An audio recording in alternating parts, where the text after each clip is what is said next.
అందరికీ నమస్కారం. తెలుగు వాయిస్ ఛానల్కి స్వాగతం. ఈనాటి మన కథ ఆత్మగౌరవం. బయట చల్లటి గాలి. అప్పుడే ఇంటి పనంతా చేసి బాల్కనీలో కూర్చున్న సీతమ్మ చల్లటి గాలిని ఆస్వాదిస్తోంది. అంతలోనే చిరుజల్లులు. అబ్బా, వాతావరణం ఎంత బాగుంది! ఎప్పుడు వర్షం పడినా ఆయన కోసం పకోడీ తప్పనిసరిగా వండాల్సిందే. ఇద్దరం కలిసి చల్లటి వాతావరణంలో కబులు చెప్పుకుంటుంటే అసలు సమయమే తెలిసేది కాదు అనుకుంటూ భర్తను గుర్తు చేసుకుంది 58 సంవత్సరాల సీతమ్మ. అంతలోనే రీతు నానమ్మ అని పిలవగానే వర్తమానంలోకి వచ్చిన సీతమ్మ, నానమ్మ ఆకలిగా ఉంది, తినడానికి ఏదన్నా పెట్టవా అని అడిగింది. వెంటనే, ఏంటి రీతు, హోంవర్క్ అయిపోయిందా? ఇవాళ ఆదివారం, కావాలంటే క్యాలెండర్లో చూడు, 13వ తేదీ. అబ్బా సరేలే అంటూ మనవరాలి కోసం ప్లేటులో అన్నం పప్పు తెచ్చి ప్రేమగా గోరుముద్దలు తినిపిస్తుంది. అంతలో కోడలు మీనా లోపల నుంచి వచ్చి, అత్తయ్యగారు, నేను మా స్నేహితురాలి ఇంటికి కిట్టి పార్టీకి వెళ్తున్నాను, తిరిగి రావటానికి లేట్ అవుతుంది, రాత్రికి భోజనం వండేయండి అంటూ వెళ్ళిపోతుండగా, అమ్మా నేను నీతో వస్తాను అంటూ రీతు మారం చేయగా తన వద్ద ఉన్న 2 ఫోన్లలో ఒక ఫోన్ కూతురికిచ్చి వెళ్ళిపోయింది మీనా. అంతలో పిల్లలందరూ వర్షంలో ఆడుకోవడానికి వచ్చారు. నానమ్మ, పేపర్ పడవలు తయారు చేసి ఇవ్వవా, నేను వర్షంలో ఆడుకుంటాను అన్నది రీతు. ఈ కొద్దిగా అన్నం తినేసేయ్, చేసిస్తాను అన్నది సీతమ్మ. ఇదిగో, నీ వద్ద అమ్మ ఇచ్చిన మొబైల్తో ఆడుకుంటూ ఉండు, నేను వెళ్ళి పేపర్ పడవలు తయారు చేసుకొస్తాను అని లోపలికి వెళ్ళి పేపర్ తీసుకుని పడవలు తయారు చేసుకొచ్చింది. నానమ్మ పడవలు తెచ్చిందని సంతోషంగా నానమ్మను హత్తుకొని, థ్యాంక్ యూ నానమ్మ అని మొబైల్ ఫోన్ నానమ్మ ఒడిలో పడేసి పరిగెత్తుతూ స్నేహితులతో ఆడుకోవడానికి వెళ్ళింది రీతు. ఫోన్ తన ఒడిలో నుండి కింద పడిపోతుండగా సీతమ్మ కింద పడకుండా పట్టుకుంది. ఆ హడావుడిలో మొబైల్ స్క్రీన్ను పదే పదే తాకడంతో కాల్ రికార్డర్ ప్లే అయ్యింది. హలో శాంతి, ఏం చేస్తున్నావు? రేపటి మన కిట్టి ప్రోగ్రాం కన్ఫామ్ అయింది కదా అన్నది మీనా. ఏం చెప్పను మీనా, నా కొడుకు పాకడం నుండి నడవడం మొదలుపెట్టినప్పటి నుండి నాకు ఒక్క నిమిషం కూడా ఖాళీ లేదు. నేను ఉదయం ఉద్యోగానికి వెళ్ళినప్పుడు బాబుని డే కేర్లో విడిచిపెడతాను, కానీ ఇంటికి వచ్చాక బాబుని వదిలేసి బజారుకు వెళ్ళాలన్నా పార్టీకి వెళ్ళాలన్నా చాలా కష్టంగా ఉంది. ఎలా మేనేజ్ చేయాలో అర్థం కావడం లేదు అన్నది మీనా స్నేహితురాలు. అంతలో మీనా, ఇందులో పెద్ద విషయం ఏముంది, మీ అత్తగారింటికి ఫోన్ చేసి మీ అత్తయ్యను పిలువు అన్నది. ఆమె స్నేహితురాలు నవ్వుతూ, ఏ మీనా, అందరూ నీ అంత అదృష్టవంతులు ఉండరు, నీకు పని మనిషి లాంటి అత్త దొరికింది. మహా అంటే రోజుకు పిడికెడు అన్నం తింటుందేమో, కానీ బదులుగా ఇంటి పనంతా చేస్తుంది. పూట పూటకి నువ్వు చెప్పింది వేడివేడిగా వండుతుంది, అలాగే రీతును కూడా చూసుకుంటుంది, ఇల్లంతా శుభ్రంగా ఉంచుతుంది. ఇన్ని పనులు ఇంటి పనివాళ్ళు కూడా చెయ్యరు. అంతేగాక ఇక పైనుండి నెల జీతం కూడా ఇవ్వనక్కర్లేదు, ఎదురు ఆవిడే పింఛన్ డబ్బులు మీకు ఇస్తుంది అన్నది స్నేహితురాలు. గట్టిగా నవ్వుతూ, ఈ మాట నిజమే శాంతి, అత్తయ్య అక్క బావ గారింటికి వెళ్ళినప్పుడు నాకు ఇల్లు మేనేజ్ చేయడం చాలా కష్టంగానే ఉంటుంది, ఇల్లంతా చూసుకునేలోపు చెమటలు పట్టేస్తాయి అన్నది మీనా. ఆ సమయంలో ఎలా ఇంటిని మేనేజ్ చేస్తావు అడిగింది శాంతి. దాంట్లో ఏముంది, ఆ సమయంలో 2 పని వాళ్ళని పెట్టుకుంటాను, ఒకరు ఇంటి పనికి, ఇంకొకరు వంట పనికి. అత్తయ్య వచ్చే ముందు ఇద్దరికీ జీతాలు ఇచ్చేసి మళ్ళీ అత్తయ్య వెళ్ళాక పిలుస్తాను. 2 పని మనుషులు ఖర్చు కూడా ఎక్కువే కదా, ఇక అత్తయ్య వచ్చాక ఫుల్ టైం పని మనిషి వచ్చినట్టే అంటూ, నిజం చెప్పాలంటే అసలు నాకు అత్తయ్యను అక్క వాళ్ళింటికి పంపడమే ఇష్టముండదు. కానీ 2 అన్నాతమ్ముళ్ళు అత్తయ్యను చెరో 6 నెలలు చూసుకోవాలని నిర్ణయించుకున్నారు, అందుకే పంపవలసి వస్తుంది. నిజం చెప్పాలంటే అక్కడ మా అక్క బావగారి దగ్గర ఇదే పరిస్థితి, ఆవిడకు కూడా అత్తయ్యను ఇక్కడకు పంపడం ఇష్టమే ఉండదు అంటూ బిగ్గరగా నవ్వింది మీనా. సరే కానీ రేపు కిట్టి పార్టీ ప్రోగ్రాం క్యాన్సిల్ చేయకు, అందరం సరదాగా గడుపుదాం, ఉంటాను మరి అంటూ ఫోన్ పెట్టేసింది మీనా. రికార్డింగ్ ఆగిపోయింది. బయట వర్షం కూడా ఆగిపోయింది. చుట్టూ అంతటా ప్రశాంతంగా ఉంది. కానీ సీతమ్మ మనసులో తన గురించి కోడలి ఆలోచనలు ఇలా ఉన్నాయా అంటూ బాధతో కళ్ళలో నుండి నీళ్లు కారాయి. కేవలం 1 సంవత్సరం క్రితం ఆమె భర్త 68 సంవత్సరాల వయసులో చనిపోయాడు. ఒకరోజు రాత్రి గుండెపోటు రావడంతో అతనిని డాక్టర్ దగ్గరకు తీసుకెళ్లారు. అప్పటికే ఈ లోకం నుంచి వెళ్ళిపోయారు. ప్రభుత్వ ఉద్యోగంలో ఉన్నత పదవిలో ఉండి రిటైర్మెంట్ అయ్యారు కాబట్టి మంచి మొత్తం పింఛన్ లభిస్తూ ఉండేది అతనికి. అలాగే భర్త మరణించిన తర్వాత కూడా సీతమ్మ గారికి పింఛన్ లభిస్తూనే ఉంది. సురేంద్ర, మనోజ్ అనే 2 కొడుకులు ఉన్నారు. చిన్న కొడుకు మనోజ్ హైదరాబాదులో ఉద్యోగం చేస్తుండగా పెద్ద కొడుకు సురేంద్ర విజయవాడలో ఉద్యోగం చేస్తున్నాడు. 2 కోడళ్ళు కూడా ఉద్యోగాలు చేసేవారు. పూర్వీకుల భూమి, ఆస్తి, గ్రామంలో పెద్ద 2 అంతస్తుల విలాసవంతమైన ఇల్లు, ఇలా డబ్బుకు ఎటువంటి లోటు లేదు. ఒకసారి కొడుకులు కోడళ్ళు మనవళ్ళు మనవరాళ్లతో పండగకి తల్లి తండ్రి వద్దకు వచ్చారు. భోజనాలు చేశాక అందరూ కూర్చొని మాట్లాడుతుండగా పెద్ద కొడుకు సురేంద్ర తన తల్లి తండ్రితో ఇలా చెప్పాడు. నాన్నగారు, ఇప్పుడు మీరు పదవీ విరమణ పొందారు. ఇక మీరు 2 ఒంటరిగా ఇక్కడ ఉండడం ఎందుకు? నాతో పాటు విజయవాడలో ఉండండి అన్నాడు. చిన్న కొడుకు మనోజ్ కూడా పట్టుబట్టాడు. లేదు, అమ్మా నాన్న నాతోనే ఉండాలని. 2 కొడుకులు తమ పట్ల చూయిస్తున్న ప్రేమ అభిమానానికి తల్లి తండ్రి చాలా సంతోషించారు. కానీ తండ్రి 2 కొడుకులకు ఇలా చెప్పాడు. మేమిద్దరం క్షేమంగా ఉన్నంత వరకు మేము ఇక్కడే ఈ గ్రామంలోనే ఉంటాము. ఇక్కడైతే అలవాటైన ప్రదేశం, ఇక్కడ ప్రతి ఒక్కరూ మనవాళ్ళు అనిపిస్తారు. మీ వద్దకు వచ్చిన తర్వాత అక్కడి మనుషులు తెలీదు, అక్కడి పరిస్థితులకు మేము ఉండలేము. ఒకవేళ భగవంతుడు మాలో ఎవరినన్నా ఒకరిని పిలిచాడనుకోండి, మిగిలిన ఆ ఒక్కరిని మీరు తీసుకెళ్ళండి. ఇక ఈ విషయంపై మమ్మల్ని ఇబ్బంది పెట్టకండి అన్నాడు తండ్రి. ఎప్పుడైనా కొడుకుల వద్దకు వెళ్దామని నేను చెప్పినా వద్దనడంతో నేను మా వారిపై కోప్పడేదాన్ని. కానీ తను మాత్రం ఎల్లప్పుడూ సీత, భగవంతుడు నన్నే ముందుగా పిలుస్తాడు, అదే న్యాయం కూడా. ఎందుకంటే భర్త లేకుండా భార్య జీవించగలుగుతుంది, కానీ భార్య లేకుండా భర్తకు ఎటువంటి ప్రాముఖ్యత ఉండదు. భర్త లేకుండా కూడా భార్య అన్ని పనులు చేసుకోగలదు. అలాగే మనవళ్ళు మనవరాళ్లను చూసుకోగలదు. కానీ భార్య లేని భర్త ఇంటిలో అందరికీ భారమే కదా. ఒంటరిగా మిగిలిపోయిన తండ్రి తిండి గురించి, అనారోగ్యం గురించి ఇలా ఒక్కొక్క పనులను చూసుకోవలసి వస్తుంది. అదే ఒంటరిగా మిగిలిపోయిన తల్లి ఇంట్లో కోడలికి సహాయం చేస్తుంది. అలాగే పిల్లలను చూసుకుంటుంది. అత్తగారు కోడలి భారాన్ని తగ్గిస్తుంది.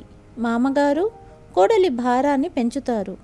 జరిగేది ముందే చూసినట్టుగా అంతా చెప్పారు అనుకుంటూ 2 కళ్ళు కన్నీటితో నిండిపోయాయి సీతమ్మ గారికి.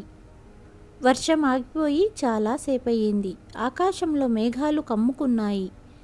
నల్లని మబ్బుల వైపు చూస్తూ ఉండిపోయింది. అంతలోనే చెవుల్లో మనవరాలి గొంతు వినపడింది. నానమ్మ, ఏమైంది? ఎందుకు ఏడుస్తున్నావు? రీతు తన చిన్న బొద్దు చేతులతో నానమ్మ కన్నీటిని తుడుస్తోంది. చెయ్యి పట్టుకొని లోపలికి తీసుకువచ్చింది. ఎవరో డోర్ బెల్ కొట్టడంతో వెళ్ళి తలుపు తెరిచి చూసింది. పొరుగున నివసించే పద్మ వచ్చింది. ఆమెతో కలిసి సీతమ్మ అప్పుడప్పుడు గుడికి వెళ్ళేది. అక్కడకు వచ్చిన తర్వాత పద్మగారితో సీతమ్మకు బాగా పరిచయం ఏర్పడింది. ఇద్దరూ ఒకే వయసు వారు. స్నేహితుల్లా ఒకరికొకరు సుఖదుఖాలు పంచుకునేవారు. కానీ పద్మకు పిల్లలు లేరు. ఆమె భర్త 10 ఏళ్ల క్రితం చనిపోయాడు. ఒంటరిగా జీవిస్తోంది. ఆమె ఒంటరితనాన్ని పోగొట్టుకోవడానికి అప్పుడప్పుడు సీతమ్మతో మాట్లాడడానికి వచ్చేది. సీతమ్మ, అందరం కలిసి 10 రోజుల తీర్థయాత్రలకు వెళ్తున్నాం. నువ్వు కూడా వస్తున్నావు కదా? సత్సంగంలోని మహిళలందరూ వెళ్ళడానికి సిద్ధమవుతున్నారు అన్నది పద్మ. పద్మ మాటలు విని సీతమ్మకు మనసులో వెళ్ళాలని ఉంది. నేను నా జీవితమంతా బాధ్యతలను నిర్వహించాను. ఇప్పుడు నాకు వెళ్ళే అవకాశం లభిస్తుంటే వెళ్ళడంలో తప్పు లేదే? ఇలా ఆలోచిస్తూ, సరే పద్మ, నా కొడుకు ఇంటికి రాగానే కొడుకు కోడలు ఇద్దరితో మాట్లాడతాను అన్నది సీత. సరే అయితే ఏ విషయం నాతో చెప్పు అంటూ పద్మ వెళ్ళిపోయింది. పద్మ గేటు వద్ద వెళ్తుండగా మీనా ఎదురొచ్చింది. పద్మ అంటే మీనాకు మంచి అభిప్రాయం లేదు. ఎందుకంటే తను ఎప్పుడూ తన అత్తయ్య గారిని మాటల్లో పెట్టేసి ఇంటి పనంతా ఆపేస్తుందని కోపం. మీనా ఇంటికి చేరుకోగానే ఆమె భర్త మనోజ్ కూడా ఆఫీస్ నుండి ఇంటికి తిరిగి వచ్చాడు.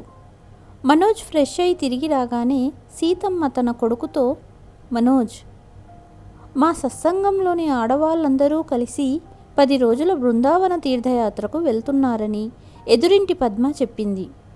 నాకు వెళ్ళాలని ఉంది, నేను కూడా వెళ్ళనా అని అడిగింది. అమ్మా, నువ్వు 10 రోజులు వెళ్ళిపోతే ఇక్కడ మేము ఎలా మేనేజ్ చేసుకోవాలి అంటూ మనోజ్ కోపంగా అన్నాడు. ఇది విన్న మీనాకు కూడా కోపం వచ్చింది. అనుకున్నా, ఎదురింటి ఆంటీకి వేరే పని లేదు, ఇష్టానుసారం అందరిళ్లకు వెళ్తుంది.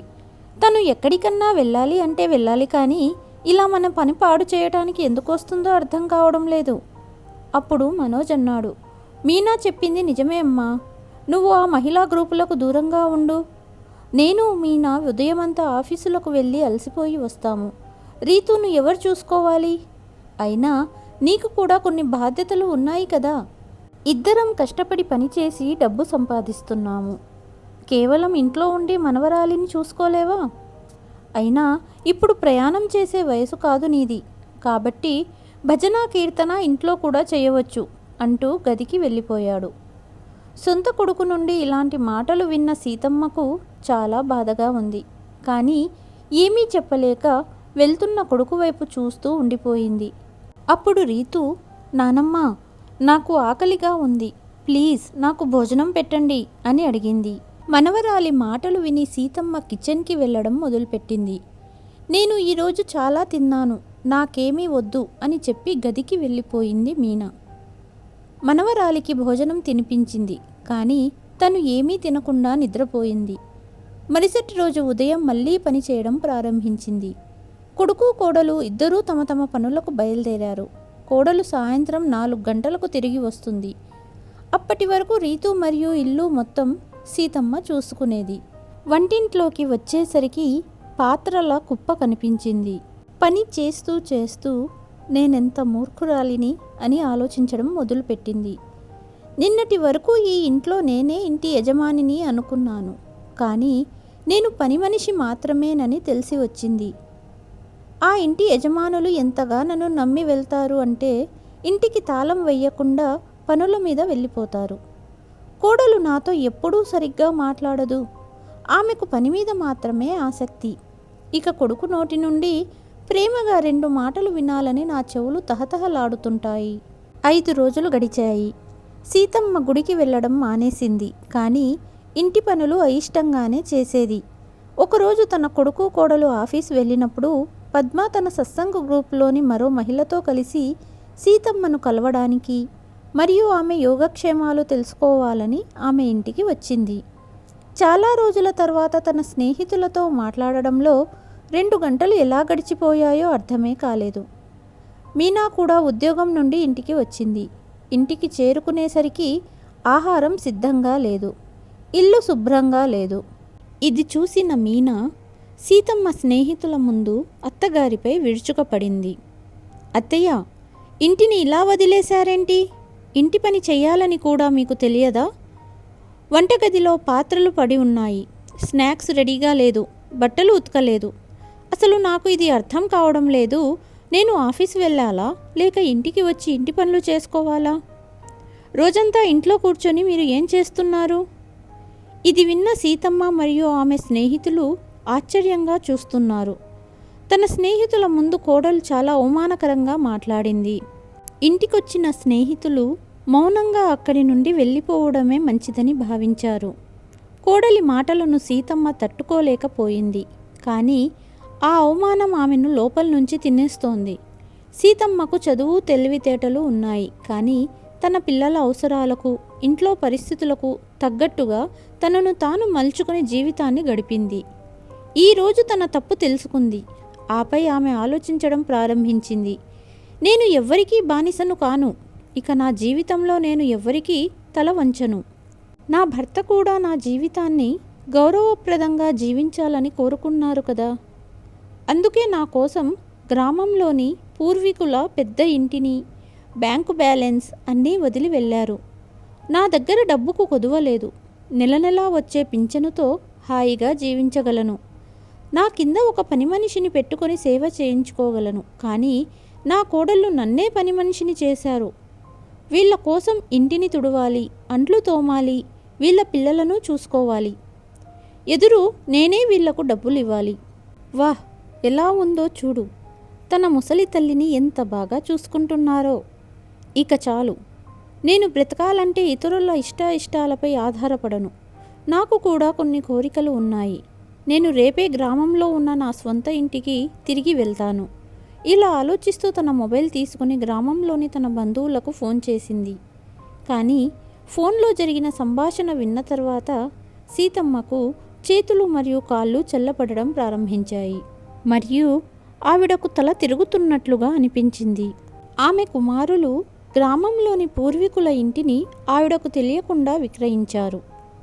కానీ ఆమె తనను తాను నియంత్రించుకుని, నా వద్ద ఇంకా చాలా ఆస్తి ఉంది, దానిని విక్రయించి మరియు తిరిగి నా ఇంటిని కొనగలను అనుకుంది. ఇది ఆలోచిస్తూ సీతమ్మ తన గ్రామానికి చెందిన డీలర్కి ఫోన్ చేసింది. కానీ ఇద్దరు కొడుకులు ఊరిలో ఉన్న భూమిలన్నీ అమ్మేశారని తెలిసింది. ఆ తర్వాత ఆరా తీస్తే బ్యాంక్ అకౌంట్ కూడా ఖాళీగా ఉంది. వాళ్ళ మెచ్యూరిటీకి ముందే ఎఫ్డీని క్యాష్ చేసుకున్నారు. భగవంతుడా, ఎంతటి భ్రమలో బ్రతుకుతున్నాను నేను. ఇద్దరు కుమారులు ఉన్నారు, కానీ వారిద్దరూ నా సొంతం కాదని ఇప్పుడు నేను తెలుసుకున్నాను. ఇద్దరూ విజయవాడ మరియు హైదరాబాదులో ఇంత విలాసవంతమైన ఫ్లాట్లను ఎంత త్వరగా కొనుగోలు చేశారో మరియు వారు ఇంత ఖరీదైన కార్లను ఎలా కొనుగోలు చేశారో నాకు ఇప్పుడు అర్థమయ్యింది. సీతమ్మ కళ్ళల్లో నీళ్లు నిండిపోయాయి మరియు ఆమె మనస్సులో ఆలోచనల తుఫాను ఎగిసిపడుతోంది. ఆమె బిగ్గరగా ఏడవాలనుకుంది.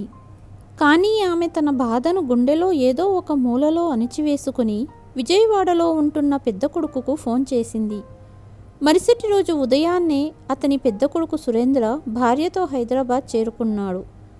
తల్లి ఏడుస్తూ కొడుకులిద్దరినీ జరిగిన దాని గురించి వివరాలు అడిగింది. అమ్మా, ఇందులో అంత బాధపడాల్సిన అవసరం ఏముంది? ఎప్పటికైనా ఆస్తి మాకు చెందవలసిందే కదా అన్నాడు పెద్ద కొడుకు. అమ్మా, చిన్న విషయాన్ని ఇంత పెద్ద డ్రామా ఎందుకు చేస్తున్నావు? మేము ఎలాగూ వెళ్ళి అక్కడ ఉండము. అలాంటప్పుడు ఈరోజు అమ్మినా రేపు అమ్మినా తేడా ఏముంది? తేడా చాలా ఉంది బాబు. ఏ పనినైనా సమయానికే చెయ్యాలి. నా మరణానంతరం నువ్వు నా దేహాన్ని తగలబెడితే అంతిమ సంస్కారాలు అంటారు. కానీ ఈరోజు నేను బ్రతికుండగా కాల్చేస్తే హత్య అంటారు. అమ్మా, ఇప్పటిదాకా నీకు ఎలాంటి సమస్య రాకుండా చూసుకున్నాం కదా, ఇంత పెద్ద మాటలు ఎందుకమ్మా? ఇలాగే సంతోషంగా ఇద్దరి కొడుకుల దగ్గర కాలం గడుపు అన్నారు ఇద్దరు కొడుకులు. ఇక చేసేది ఏమీ లేక సీతమ్మ తన మనసును గట్టి చేసుకొని కొడుకు వద్దే ఉండిపోయింది. రోజులు గడుస్తూ ఉన్నాయి. ఒకరోజు ఆదివారం నాడు, అత్తయ్య, ఈరోజు కిట్టి పార్టీ మన ఇంట్లోనే ఏర్పాటు చేశాను కాబట్టి సాయంత్రానికి టీ కాఫీలతో పాటు రుచికరంగా ఏవైనా స్నాక్స్ వండండి అన్నది మీనా. ఇలా చెప్పి భర్తతో బజారుకు బయలుదేరి వెళ్ళిపోయింది మీనా. ఇదే నా స్థానం. ఈ ఇంట్లో వంట చేయడం, అంట్లు తోమడం, పిల్లల్ని చూసుకోవడం. కానీ ఇంకా ఎన్నాళ్ళు? ఇక ఆ సమయం వచ్చేసింది. కోడళ్లకు తెలియాలి, నేను నీకు అత్తను, ఈ ఇంటి పని మనిషిని కాను అని. మధ్యాహ్నం కోడలు ఇంటికి తిరిగి వచ్చేసరికి సీతమ్మ కొత్త చీర కట్టుకొని రెడీగా నిలబడి ఉంది. అత్తగారిని చూసిన మీనా, బహుశా నా స్నేహితులు వస్తున్నారు కదా చూపించడానికి అనుకుంటూ ఆవిడ పార్టీ సన్నాహాలు పరిశీలించడానికి వంటగదికి వెళ్ళింది. కానీ ఇదేమిటి, వంటగదిలో ఆహారం సిద్ధంగా లేదు. ఆమె వేగంగా నడుచుకుంటూ అత్తగారి వద్దకు వచ్చింది. అత్తయ్య, మీరు ఏమీ సిద్ధం చేయలేదా? నా స్నేహితులు వస్తూనే ఉంటారు. ఇంట్లో కూర్చొని ఏం చేస్తున్నారు మీరు? మీనా, బహుశా నువ్వు మర్చిపోయావనుకుంటా. నాకు కూడా ఒక జీవితం ఉంది. నాకు దేవాలయానికి లేట్ అవుతుంది, నేను వెళ్ళాలి. ఇలా ఎలా చేయగలరు మీరు? ఒక్కరోజు దేవాలయానికి వెళ్ళకపోతే ఆకాశం పడిపోదు అని మీనా అరవడం మొదలుపెట్టింది. అప్పుడు సీతమ్మ, కోడలా, మర్యాదగా మాట్లాడు. నేను నీ అత్తయ్యను, జీతం కోసం పనిచేసే పని మనిషిని కాను అన్నది. మనోజ్ కారు పార్కు చేసి ఇంట్లోకి అడుగుపెట్టిన క్షణంలో అతని తల్లి చెప్పిన మాటలు అతని చెవిలో పడ్డాయి. అమ్మా, మీనాతో ఇలా మాట్లాడుతున్నావేంటి అన్నాడు కోపంగా. నా మాటలు మీకు చాలా బాధగా అనిపించాయి, కానీ మీరు చేసిందేమిటి? కోడలు నాతో మాట్లాడే తీరు, అందులో నీకు తప్పు కనపడదు కదా? కోడలి స్నేహితులు వస్తే నేను టీ బ్రేక్ఫాస్ట్ రెడీ చేయాలా? మీరు బయటకు షికారుకు వెళ్తారా? పని మనిషి చెప్పే 100 అబద్ధాలనైనా నమ్ముతారు, కానీ నేను అమ్మను కదా. 58 ఏళ్ల వయసులో పనిచేసి అలసటగా ఉంది అన్నా వినిపించుకోరు. కానీ ఎందుకు ఎవరికీ అర్థం కాదు? ఈ ముసలి తల్లి కూడా అలసిపోతుందని. ఇంకా కాళ్ళు చేతులు కదులుతున్నాయి కాబట్టి నన్ను ఇంట్లో ఉంచారు, లేకపోతే ఎప్పుడూ ఇంటి నుండి తరిమేసేవాళ్ళు.